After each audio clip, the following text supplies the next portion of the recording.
Okay, it's Malcolm Dunn here, the Dean of LeadWell Global, together with our Head of Wealth, Suren. As you would have seen in the last thought leadership piece we sent out, really is a good time to do some cognitive thinking, which is taking the time to think things through from a broader perspective. As Einstein famously said, problems are seldom solved with the mindsets that created them. So how do we adopt a different mindset? From our perspective, there's only very few organizations who will be able to do this, and we'd really like to support you and be able to think differently, because we think it's going to be a point of competitive advantage moving forward from this COVID crisis. First step is to do some scenario planning, as we've discussed. Here's a cake we baked earlier, and looking at some of the different scenarios, and Suren and I worked this up in terms of the scenarios. Thank you for those who've sent in the surveys that we did on the uncertainty and impact. Please do send them in, very useful for us, because we see it's quite different for different industry sectors and different geographies in terms of what the critical uncertainties are for their part of the world or for their organization. So, Suren, what we did here is, this was kind of just a trial that we put together, but we thought the critical uncertainties, as you recall, were time. Yes. So we weren't sure, is this something that's be 3 months or is it going to be 18 months? So still, even at this point in time, it's not knowable. Sure. Mm-hmm. And it's also a global phenomenon. So even though Australia might be getting its act together, or New Zealand might, we're still all part of a global world from a trade perspective. So really trying to look at that time dimension from multiple views, so not only the health part of it, but the economic health component of it as well. Absolutely. Yeah. Look, I think we started first with wondering and worrying about the health of everyone to make sure that we don't lose lives. But now, as time goes by, the economic issues become quite pertinent, and we need to look through all the different scenarios with the economic issues. Yeah. So what that does is we took that as a critical uncertainty. So that's on this horizontal axis here. So we've got time, and then we said less than 3 months. These are the immediate things that we're going to have to pay attention to. But what's in the next 3 to 18 months, and what's that world going to look like? So this really is that outside-in quantum perspective of the world, holistic. From this, we'll start to say, well, what are the potential plausible scenarios that could occur? And then for you to figure out, gee, if that was going to happen, what would we do? So you've got a bit of a plan of action across all of them. So that first dimension was time. But the next one we did really, Suren, was are we going to see national kind of state-based responses, or are we going to see an internationalism approach to coming up with solutions? So that was a dimension. I think short term we've seen a pretty national or even less than national kind of approach to trying to create confinement and isolation. Yeah, look, I think there's been quite a dramatic change. We were in our world moving towards interdependence and relying upon each other, but the very thing that we were moving towards, in fact, created some of the issues, because, for example, a lot of the Wuhan workers went back to Italy to work in the factories. And that actually created the problem. So, is the world now changing towards now more nationalistic outlook and protection, yep, as opposed to, interdependence that we used to have? Yep. So part of the scenario planning process then is looking at those critical uncertainties, and there could be different things on these axes, and that's what we'll get from you from the survey responses. So please do send them in. But for the purposes of this activity, we've taken, is it national, kind of local, or is it international, or what mixture of those could occur, and then from the time frame one there. As we do with scenario planning, we then look at, okay, in each quadrant, what would that world look like? And remember, when we sent you the survey, we looked at the pestle analysis, the political, economic, social, technological, legal, and environmental point of view. Okay, now which were the things that are impacted? That's what we'd probably do for here, but we've really focused on a couple of things, really from the socio-political perspective, the economic perspective, and the health side of things. How would that look different in those different worlds there? Suren and I went through this kind of process, and what we want to do is we want to use imagination and energy as well as cognition for it. So you've got to use all our senses, of what's occurring. So a key thing is to have the right audience with you as part of this process. And world-renowned David Snowden, just listening to one of his webinars, he said you need the 15% in the room who think differently. Otherwise, we come up with linear, deductive solutions to problems. And we know we've got a discontinuous set of issues here that are complex. We need a different mindset. So gathering the right group is really important. I think we should point out a number of the leading corporates are thinking this way, looking at scenarios ahead of time and working out, what could happen. Some of the big corporates that you've already been coaching, I've got a lot out of it, and it's good to share this with the audience. Yeah. And certainly over the years, there's been different inflection points. The energy industry faced the oil crisis. The renewable energy was the whole policy crisis of where are we going? Are we going to subsidize it? In the telco sector, the deregulation of it, of wholesale versus retail. There's a whole bunch of things that have been worked through the banking sector. And I think, as you pointed out before, Malcolm, different industries will be affected very differently. We're seeing some short-term impacts on the tourism industry and the travel industry, but yet on the other hand, we've seen in the retail space, in groceries and things like that, a huge change. So we've got to, I guess, look at all aspects of things and to see, in all cases, there'll always be winners and losers. Yeah. So just for a bit of fun, Suren and I put a couple of names to these worlds, which is part of the process. So if we look at a world up in this top left-hand quadrant, so this is within the next 3 months, from an international perspective, we call that Who Cares. The reason we called it that is because there will be some information sharing, but the primary focus is what's happening in our country. Yes, there's kind of a merit order of how bad things are going on at the moment. Everybody's publishing that and saying, well, thank goodness we're not Italy or Spain or France or New York. However, what we're really worried about is can we, it's a pandemic, can we get into the containment stage and how bad is the impact? So we're really looking in the short term at a national approach and even low levels of granularity. What that means is then a whole set of things we do from a health perspective, from an economic stimulus perspective, from a social one to be able to be successful. We call that particular area there crisis world or Groundhog Day. So the Groundhog Day is if we stay just focused on the immediate problems, we will continue to have the immediate problems. So how do we start to say, let's be able to shift from what it is we need to do in the longer term, and is that going to be a national basis or is it going to be an international basis? I'll talk a little bit on what I call the nationalism solution was for the next 3 to 18 months, and then invite Suren to talk about what would it take to actually get an international solution so we can get back to a new world order instead of country order. From a national perspective, and we think this is probably a likely next step we'd move to. It'd be a pity that we can't have an international solution, but that would need a different mindset, and Suren will talk about that, beyond the World Health Organization, beyond the United Nations. We need somebody who's going to help pull that together, the G20. But in this world, the likely scenario for nationalism, that what we're going to do is to say, look after our own, and make sure from a health perspective we continue to have the containment, we have a rapid response. But from an economic perspective, we think that's going to be the truly wicked problem, because we've already got a large disparity between government workers whose jobs were secure, those in particular industries who've continued to operate, the construction industry, compared to the professional services who've just been decimated. The hospitality industry has been totally decimated.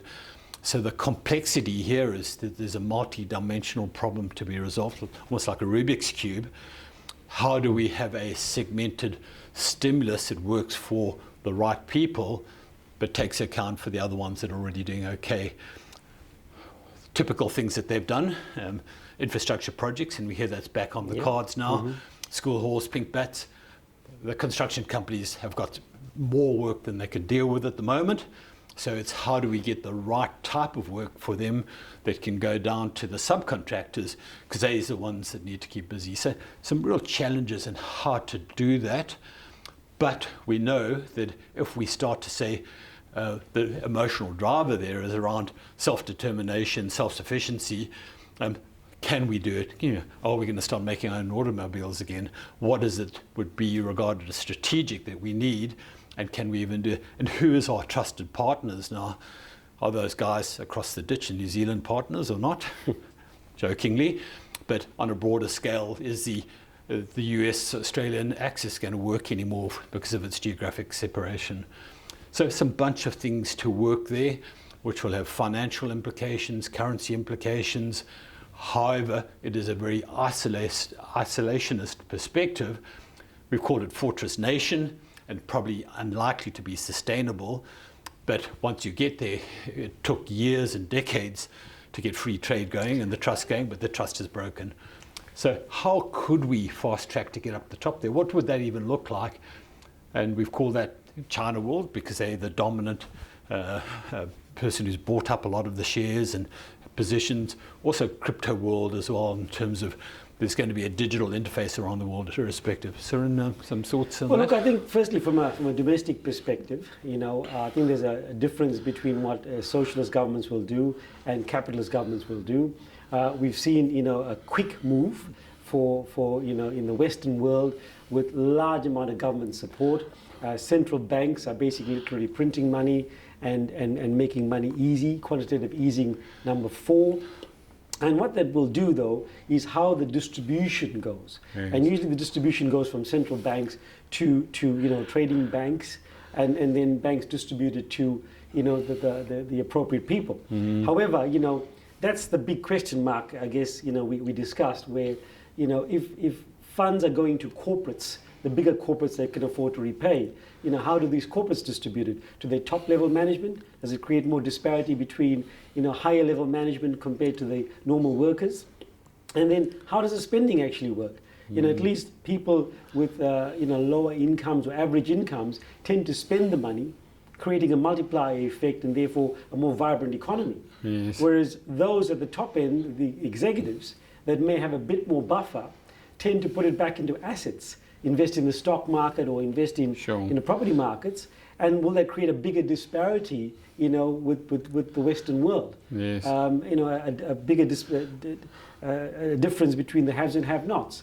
And that's one of the concerns that governments have got to try and deal with, right? On the one hand, to keep in power. We talked about the socio-political impacts. Populism has become the big thing. So do things for the mass of people and therefore retain government and retain popularity. Yeah. But will it create, bigger divergences? So that's where we see some of the concepts of the universal salaries and make sure everybody's got 40 or 60%, still allow capitalism to coexist with it, but a socialist safety net as well. Yeah. So this was the one that was probably the hardest for us as well, because really would China, they positioned themselves to come out of this really well, but could there be, on behalf of the borrower nations, say, well, thanks, but we're not going to pay you back? Look, one of the issues, as you know, with each country now moving towards protecting themselves, is their debt servicing repayments. A lot of the islands that have been supported by a country like China, have these debt servicing payments. And as you've seen recently, the IMF, that has received a huge call for assistance of smaller nations, are now putting conditions upon their loans, because the last thing you want to do is the American government supporting the IMF that supports these countries that simply go to service the debts of China. And so, there's going to be conditions imposed upon how the money is used. And that's going to be quite interesting how things develop, and who influences who. Yes. So there's a lot of possibilities that come out of that. And then the other issue is, with all major countries printing money so rapidly, whose currency will be affected the most? Yes. Will the US, with its amount of quantitative easing, devalue its currency? Will people lose faith in the US dollar? Will they turn to SDRs, from the World Bank? And therefore, will the reserve currency change, which is a big question. Yeah. And there's also another part to it, which is why we call it crypto world. People may lose faith in central banks Yeah. in terms of how money is created. And will they move to an alternative currency like cryptocurrencies? Yeah. So all of those scenarios will have different implications. Yeah, and then the whole digital interconnection that we've got in the world, we've been shifted into it, and will that continue? So I guess what we've seen this whole process, Suren, is it helps us embrace a whole bunch of alternate plausible futures around some dimensions from the pestle one. So this is just kind of an initial fun one.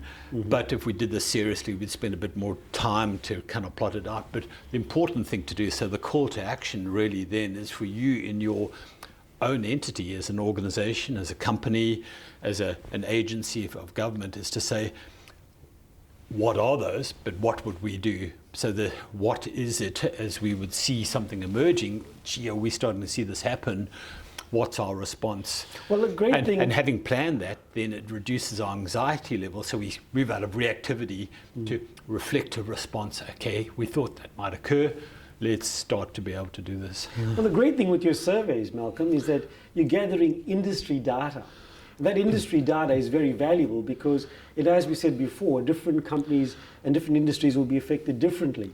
So by having the industry data, we can use it for specific companies that need assistance, as to how you deal with your competitors, how you deal with that industry. And it can make a big difference, by looking at the different scenarios in your particular industry. So I think this is a good example of quantum thinking, so the broader outside-in perspective. But we've also got the thing that we try and do, which is around quantum mindfulness, is how do we drop into a space where we can really be able to say we can process this, we can think about it through some stillness, we can start to reflect on it. Because at the moment, if we're stuck in crisis mode, we're just continuing to firefight all the time. And that becomes a habit of busyness rather than doing the right thing. So that shift to be able to have that perspective is what we would call quantum mindfulness. But the next part of that is we believe that we're going to, if we want to architect this, we're going to need a different type of leader who's got a global perspective, who's got an understanding of the interdependencies, who's willing to collaborate, where it's leadership, not just alpha leaders, alpha dogs. So how is it we get that? So we start to get sustainable solutions. If not, we'll go back to the fortresses and the king. So what does that look like? So the other part that we would do beyond the quantum thinking, which is understanding it, the quantum mindfulness, which is the ability to take it into the marketplace, but also what is the kind of different leadership that we need to have collectively to be able to get the outcome we're looking for. I think if you look at the great leaders of the past, the reason they've left such great legacies is because they've thought about, beyond themselves, beyond their nations on a much greater scale. The bigger the thinking, right, the greater the legacy has been left behind. So that's what I guess we ideally want to achieve, is to have these quantum thinkers, right, that could think on a large scale, take into account all these factors, right, looking at all the scenarios and then making the best decisions. So I guess to the people out there who find this interesting, we would really love to meet you. So it's probably only 15-20% of all the organizations are going to be able to embrace this and adapt, but we really appeal to you because you're going to be the pace setters to be able to shape a different future for yourselves. What we will do is Suren and I and some of our other faculty would give you a half hour a dialogue, a discussion around it to understand your situation. Great if you've done the surveys and you've spent in your organization, so we've got some quantitative data compared to the others in your industry and global. You have bring in some delicious different DNA into the process, and then take you through something like this for yourselves so that you don't get blindsided, so you future-proofed yourself. There is not a strategic plan for this. It's a process, a strategic process. Execution, change management is what it's about, but it's about being adaptive and being flexible. And how do you do that? If you've already made up your mind, then you'll look for the evidence for that. But how is it that we're able to work with something that's going to be emergent. I think it's also worth sharing some of our great team members from all over the world, Sure. and the diversity of knowledge in-house, which that's important to take an international perspective, a different perspective of different thinking. Great. Yes. You may want to share some of the key team members. Yes, and yeah, thank you for that, Suren. So if we look at this, what we're doing in our Australasia part of the world is, a little bit, we've been protected, thank goodness for that. From the economic part of it, there's still a significant fallout, but we know in a globally connected world, the North America, Europe, Southeast Asia is all going to be critical, and we've got some great people in all those locations who are working with us and have the same mindset around we need to have coherent international solutions. Not to say we've got to get straight there. Understand we're in a crisis, we need to fix that. No good blue sky in a crisis, but we need to know that where we're heading, because otherwise we could be painting ourselves into that proverbial corner, and actually reducing the opportunity to a rampant nationalism we know is going to create an emotional barrier to wanting to share wealth, knowledge.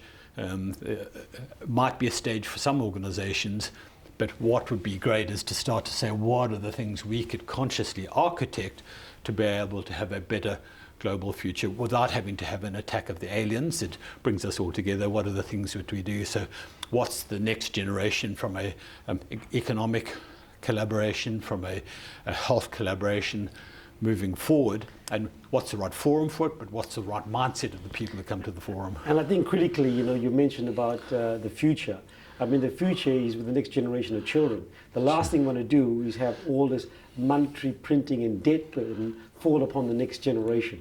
All we'll be doing is passing the buck and imposing the burden upon the next generation. How do we resolve it now so there's a better balance, and look after everyone long term? Yep.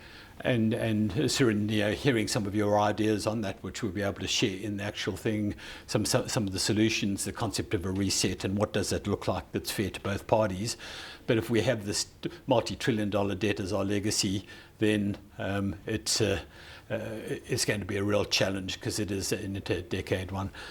So if you'd like to engage with Suren, myself, or if you're in different parts of the world, Jerry Boddicker in Southeast Asia, Renee Moorfield, excuse me, in the US, or some of our people in Europe, please do contact us, and we'll arrange that initial free half-hour consult, we call it, but it's really getting to know you, understand what you would like to achieve, understand whether we can support you in that, and then we'll take it forward from there. So thank you very much for this. Thank you, Suren. Thank you, Malcolm. Okay.